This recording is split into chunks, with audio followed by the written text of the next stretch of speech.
We are really pleased today to have Chairman Ernie Stevens, who's the chairman of the national spokesman for the National Indian Gaming Association in Washington, D.C.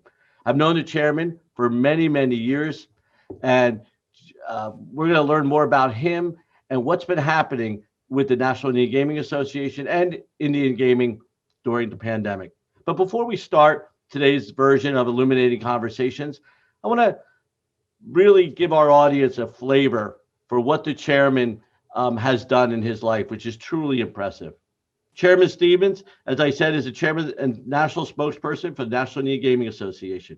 He's currently in his ninth two-year term, and he will have completed 20 years in this service in April of this year.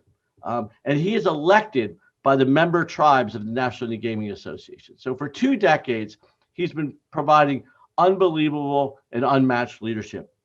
As the chairman of NIGA, the chairman represents Indian gaming country. In his role, he's worked to educate Congress, the media, and the public about the positive impacts of Indian gaming on tribal and nearby communities.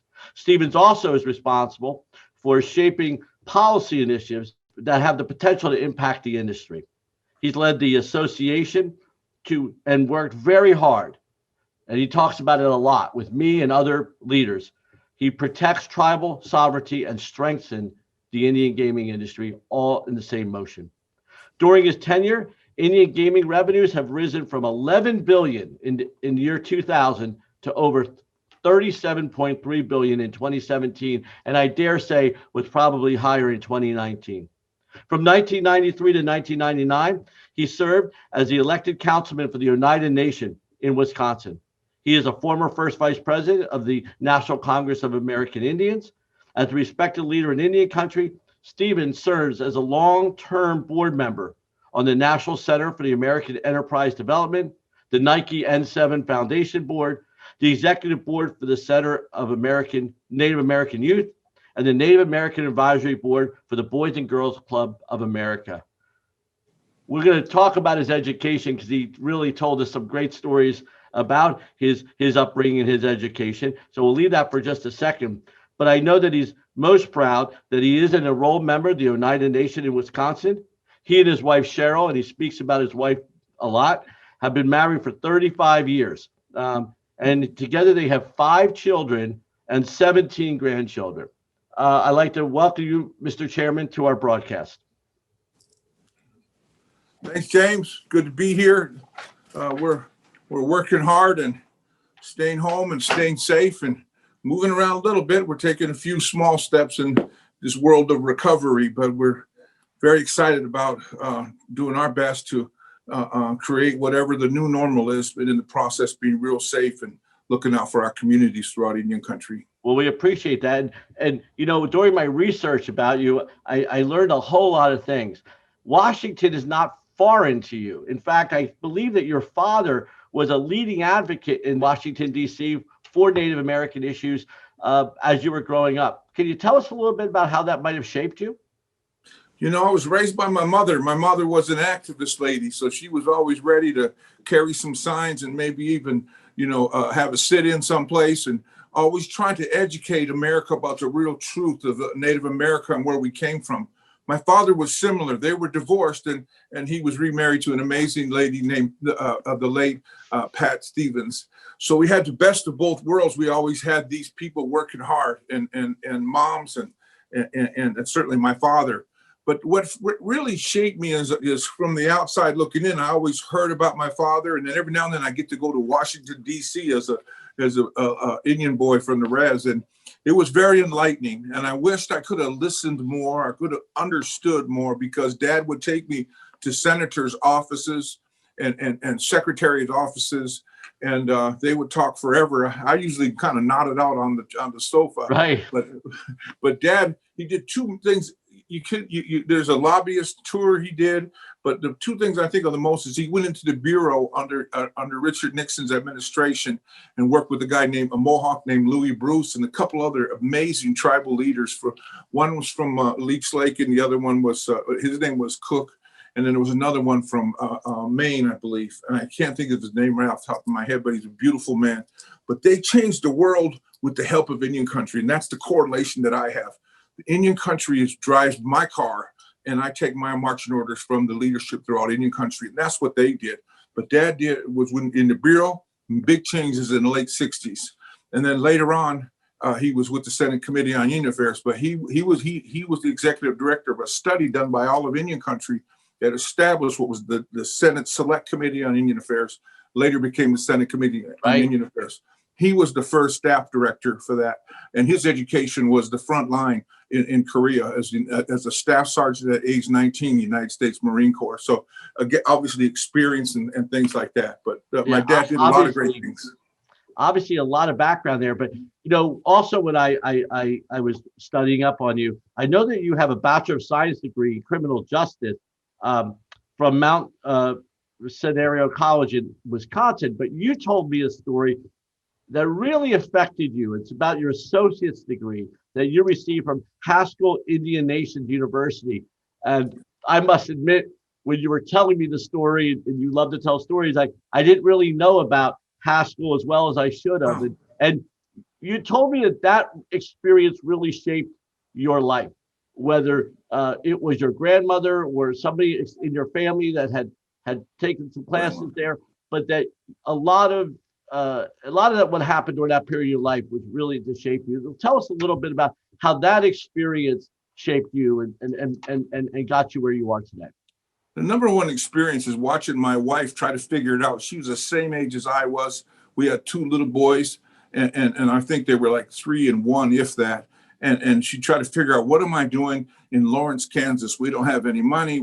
Our car broke down, and we're going to college, and then we're going to play basketball in college, and trying to figure out. She wasn't scared, but she was always trying to figure it out, And she was an athlete, she was a student, she was a mom, and toughest job was she was married to me. And so managing you. But so anyway, she's my favorite Haskell student all time. I could see her as we're thinking riding the bike, whether it was riding the bike to the store, to social services, maybe get some food stamps, or to school, or to practice. But those teachers at Haskell still impact me today. Some have passed on, but there's a few of them that are still in my life today.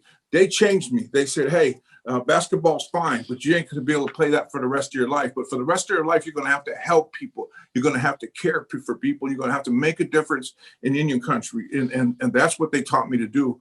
So Haskell Indian Junior College, when I went there and have an associate degree from there, now a university, all 5 of my adult children have graduated there.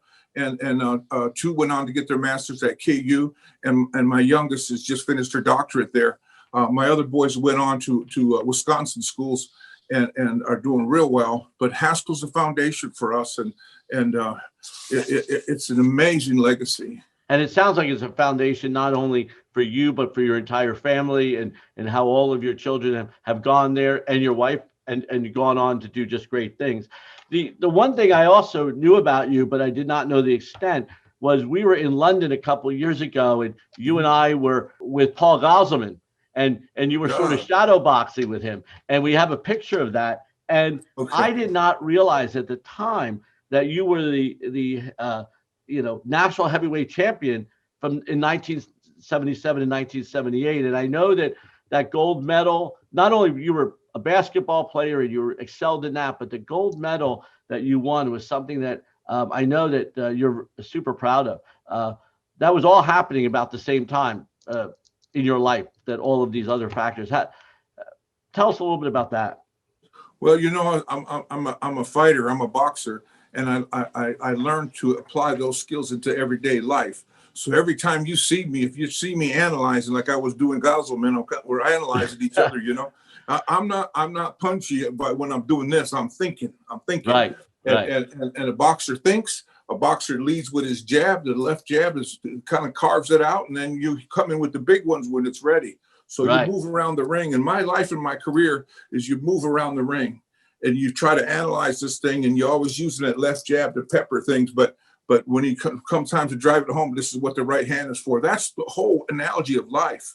Right. So my left jab is pretty much coordinated by the tribal leaders throughout Indian country.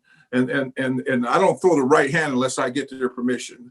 So, but and my toughest opponent in my life is Cheryl Stevens, because she's immune to if I lift my dukes up, she rolls her sleeves up too. So she's not afraid of me, but she's not afraid to help me, to motivate me, and to get me to get my work done. But boxing is I could tell you forever how good I was and all that stuff. But the best thing I would say to you today, James, is the boxer's world is strategy. The guys who go in swinging for the first round knockout, sometimes they win, a whole bunch of times they lose. I'm a boxer. I'm a strategist. And I could just say on a personal note, I've met Cheryl, and I've met several of your children at various events, and I know you hold her and your family in such high esteem. It's so refreshing to see that during this time period. Let me ask you about getting into you. I knew you actually when you were at the Oneida Nation, before you were the chairman. I think we worked on the Wisconsin Indian Gaming Compacts at the time, and that's how we got to know each other. What led you to becoming the chairman of NIGA? How did that actually happen? Just briefly, how did you make that transition? How do you qualify that you started? Ask me a question like that and say just briefly. I don't know. Our guys watching us. It's hard to go back to talk about, Cheryl and my mom and dad and my family and my community. So those are the folks that motivated me. I wanted to be like my daddy, but I had the fire and the energy. My mother was like, she still does this, but she says, no, you're a boxer. It goes like this. She says, I go like this. I was at Standing Rock, I'm for Standing Rock, so she kind of has a little bit different play with that. But if you really look at it, it's a guy, I don't know if you can see him over my shoulder, but Rick Hill, a good friend of all of ours. And I was an understudy to Rick. I played baseball in high school at the Boys and Girls Club. Rick was my coach. And when I would go, he'd take me to my boxing matches. And one of my last few fights, era of fighting, he took me to those matches. Now, I taught him how to fight, and I put him in the tough man contest. Another long story, but Rick was good. But he had to learn because it was hands-on, But Rick was always looking for me to help me to understand the world. I was this rambunctious kid that thought I could do whatever I wanted to do, whatever I needed to do, because again, parents are divorced. Dad was in Washington. Mom did the best she could. I latched on to father figures. So maybe that's why we're such good friends. And I would say Rick Hill is somebody that we miss dearly, and just such a leader in the Indian country. Just there in the beginning and mentoring you at the same time. Yeah, so in a nutshell, I'm his understudy. When I got to get onto tribal government, I was ready to serve because I wanted to be on the council with Rick. But the leadership throughout Indian country, they asked Rick to take charge of this need for visibility and focus on the Indian gaming rights and responsibilities on our statistics and building Indian country out. And having a voice in Washington. The tribal leaders throughout Indian country said, Rick, you're our guy. So he stepped down as chairman of the tribe. So in the election that he stepped down, that's when I got elected. And so it kind of didn't happen the way I wanted it to. But the good thing is Debbie Thundercloud, then Debbie Dockstader, who was my former chief of staff, she was the chair lady. So I worked side by side with her, and she was the boss in those days. But the whole thing with NIGA is Rick did what he was supposed to do. He established a presence. Now, if he was here, for those of you who don't know, Rick has been in the spirit world for about 16 months. I count the days and always try to analyze what he would do in this pandemic. But Rick has been gone for 16 months. But his two right and left hand person, depending on what the circumstances, Gay Kingman Wapato and Tim Wapato. Right. So they went to Washington working out of the trunk of the car and out of their apartment. Eventually, we found office space, and eventually we found the capability to raise money for an office building, which we just renovated. It's probably worth $10 million. I don't know, but it's the original Librarian of Congress is quarters, and we own that. We're 10 minutes from the House and 12 minutes to the Senate side. And unfortunately, just where you saw the insurrection, we're just 5 minutes from that. So Right. we're right on Capitol Hill, and that was the foresight of the leadership. Rick never wanted credit, nor will I take it. Foresight of the leadership said, you guys go out and raise the money. And we did. We went out raising money for that. We created membership dues. We created opportunity for Indian country to grow through Indian gaming. And again, I like that statistic. I'm going to tell my grandchildren this. When it started out, it was 11. When I started, it was 11 billion. Now it's probably 40 billion. Right. Up till 2019. Now we got to rebuild again. So the only thing I deserve credit for is being on the team. But I like that statistic because my grandchildren don't care. They don't even know. And I think it's great that you mentioned people like Tim Wapano and Rick. They were the early leaders, and we got to see them in Washington all the time. Let me just talk a little bit about Washington. How do you see now the current administration? How are they the same or different, or what do you expect? Same or different versus all the previous administrations? You've been there 20 years, so you've seen lots of administrations. Do you expect a difference in the way this administration approaches tribal gaming or tribal country sovereignty as a whole? Oh, yeah. Let me just say, I was an understudy to Rick Hill, and I was a councilman at the time. So I was really the boss then, but I was Right. I learned from him. He told me to go do it, and I followed him around, and I did what he told me to do. And the rest of the story is amazing. I love, so special tribute. We'll honor him at our next trade show. I've been in DC and been to almost every inauguration dating back to Clinton administration. And I have an inauguration invitation on my wall, big giant one that my dad got from the Nixon administration. And just so you know, a lot of folks have a sore thumb or are feeling about Richard Nixon because of the Watergate, and I'm sure that they have a right to feel that way. But as it relates to Indian policy, Nixon was right up there with the best, including Obama and Clinton and on down the line. And the first George Bush was. But Mr. Chairman, today now we have a Interior Secretary that is Native American, which is great news. Do you see a difference in what's going to happen over the next 4 years that maybe say it's been different over the last 16? Yeah, this is the kind of where you tee me up for the spike, right? I mean, that's such a methodical question, James. Deb Haaland, Yes. Pueblo Laguna, former Congress lady, a leader, not just in New Mexico, in her Pueblo and in her community, a leader in Indian country, well established, and someone that's going to fight for Indian country. This is amazing. This is like saying, if I had my choice, who would I put in that job? I would go find Deb Haaland and put her in there. And guess what? My father told me this long ago, it's not going to get any easier. But I'll tell you what, benefits that will come to Indian country are going to be amazing, because one is an assistant secretary. That's a tough job, but to be the secretary is tough, but yet she will be able to create change. And she's kind of person that, like I've been taught by my parents, we listen to the pulse of the leadership throughout Indian country, and there will be change. And I believe things are already happening that way. Let me just pivot real quick. We're in COVID times. Can you tell me how? I know that Indian country has been hard hit by COVID, and we've seen it. How have the tribes responded? I think they've responded pretty quickly, but tell us, how are things out there, not only with COVID and Indian gaming, but COVID and the tribe's well-being, Indian country's well-being? How has that been? Once again, James, you asked me a question. It takes like 20 minutes to answer. I'll try to create it in a nutshell. One, the tribes have suffered. Their constituents have suffered. Their community has suffered. Even the tribes who have a better economic market continue to fight back from this, because we took the lead. We shut our operations down as America started to shut down. We worked with our local folks. We worked with everybody around us, and we helped people around us. That is an amazing track record of how we responded to that. And the other part about it too, the unfortunate part about it is, no matter what you do in the pandemic, you can't replace $20 billion. And that's kind of an estimate. Maybe it's 10 billion, but we certainly have. Right. So you can't replace that money. So you have people going home that have been in jobs in Indian country for 30 years, 20 years, 10 years, and they're out there looking for jobs. They're not old enough to retire. So these kind of things are happening throughout the pandemic. And that's a giant challenge for us.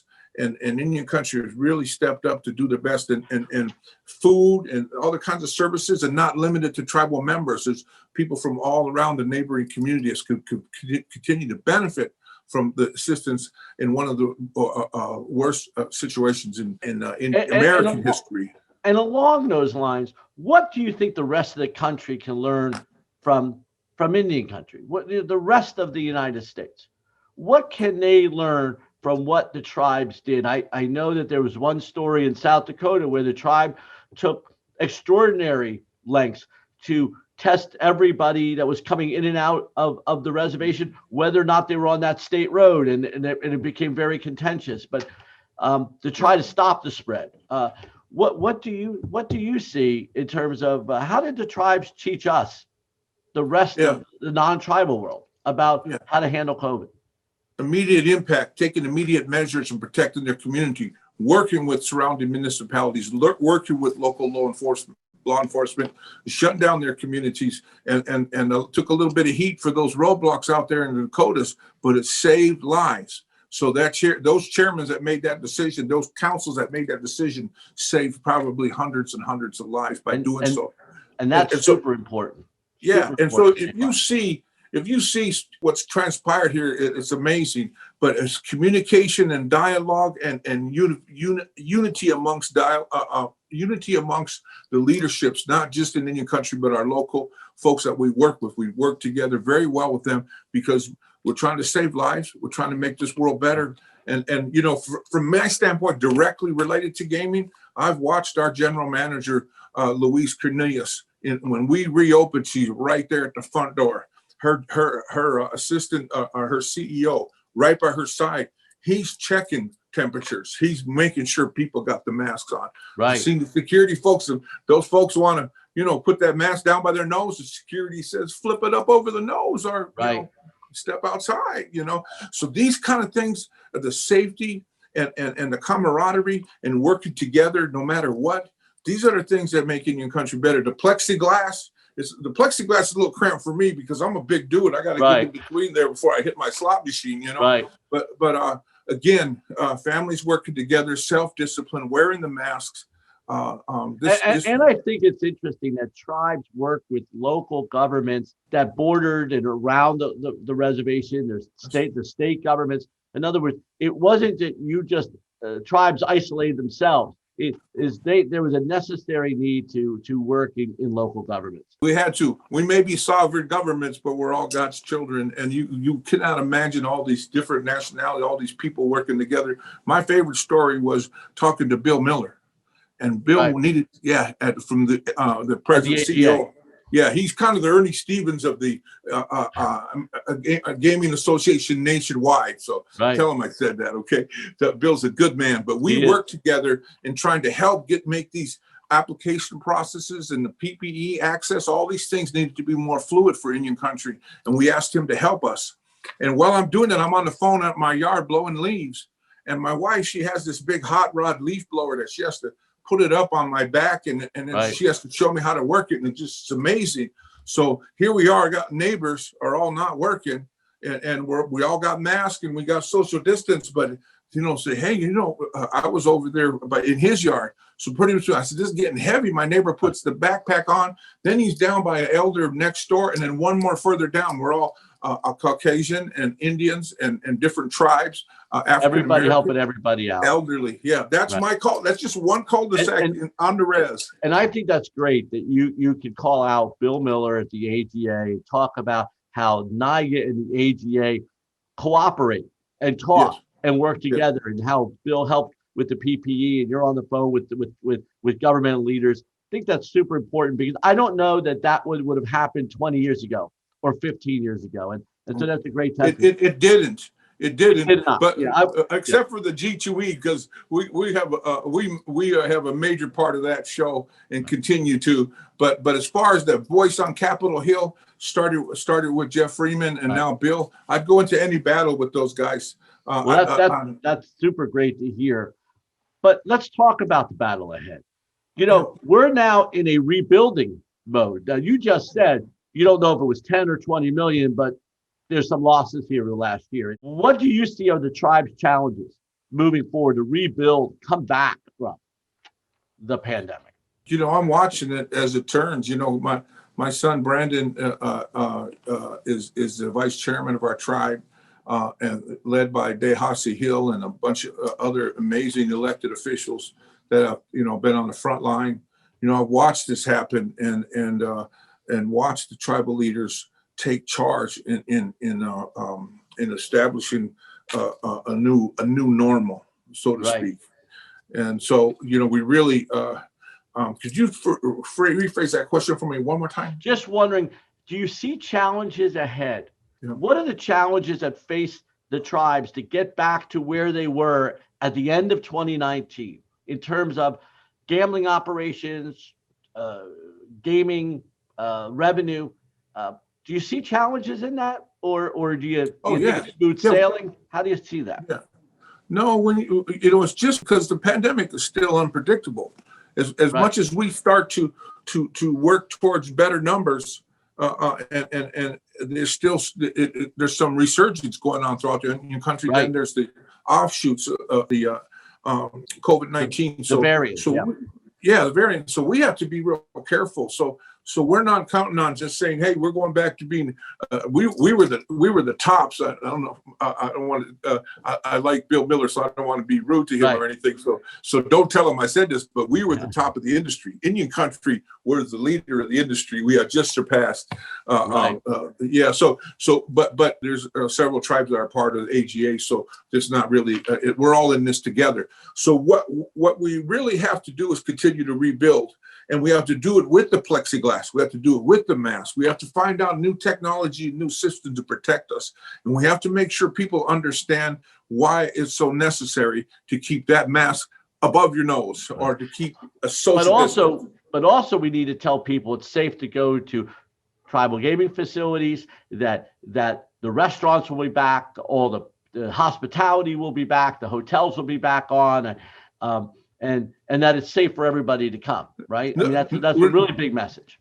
Yes and no, James. I went to the casino the other night. It's packed. I couldn't even get on my favorite slot machine. Oh, that's good.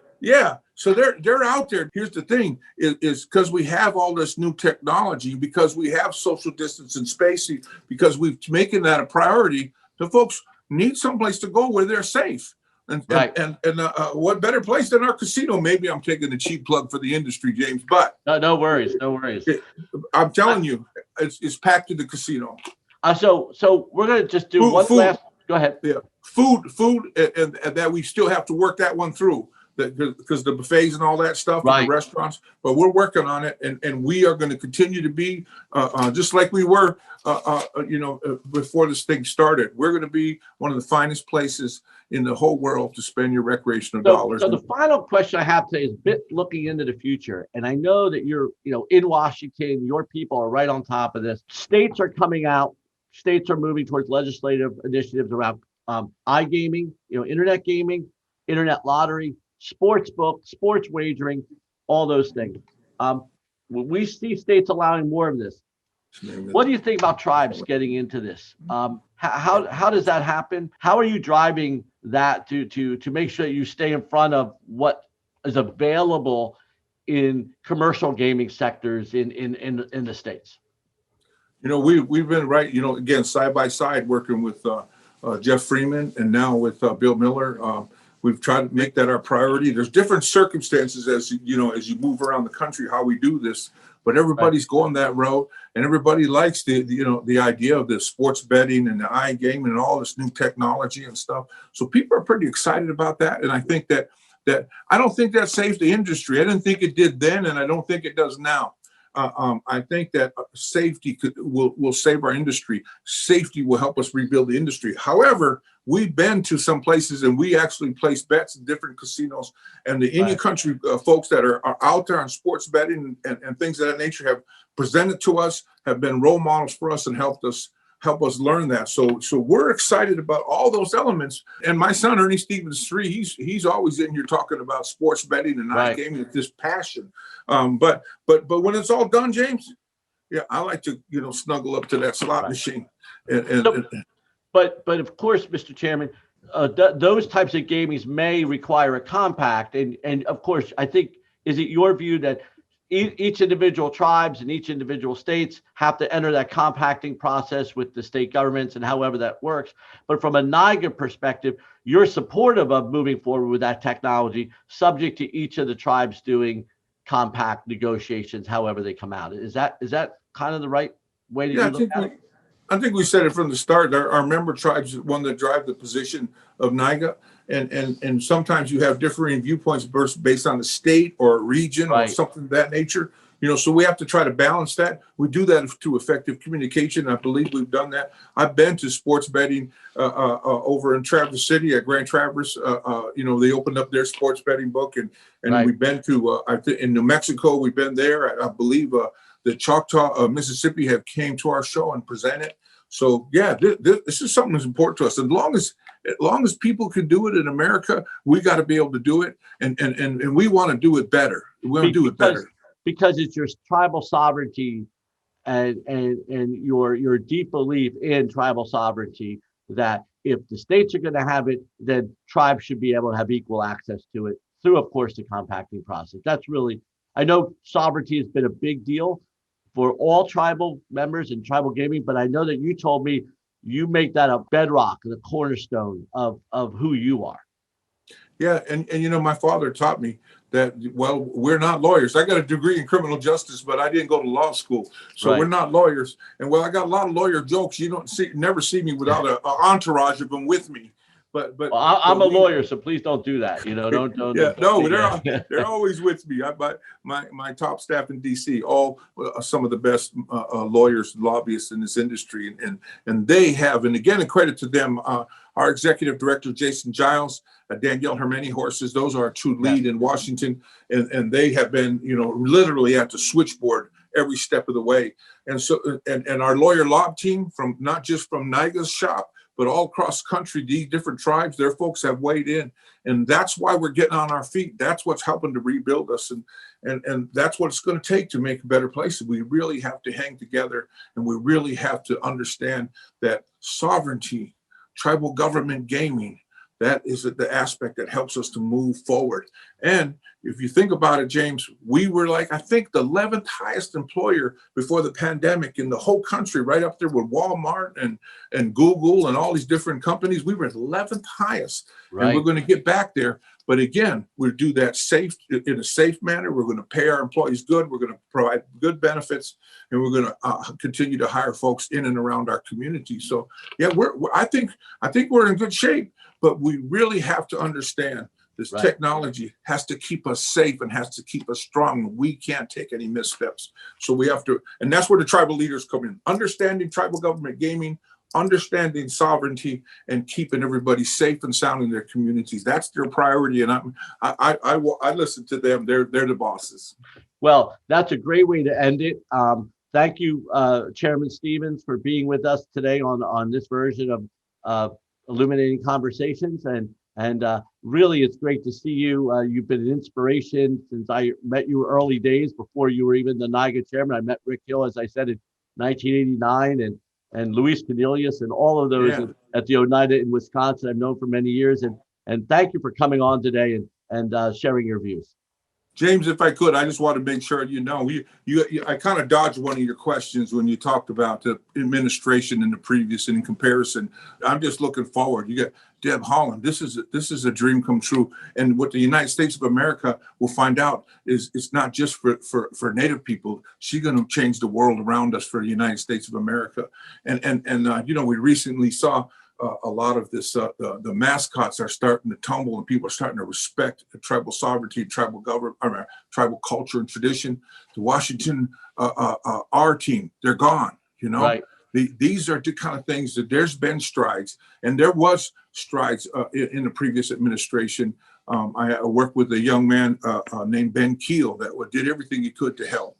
I told one of the secretaries who left early on that I told him about the Nixon administration, how their policies helped change America for the better that still exists today. And he said, let's do it. But yet, didn't really get there. And I won't criticize. I'm just going forward. I'm onward and forward. And this president, the American Rescue Plan, President Joe Biden and his administration. I'm a kind of guy that don't think that I know them or they're my friend or are going to rub up on the shoulder or pat them on the back.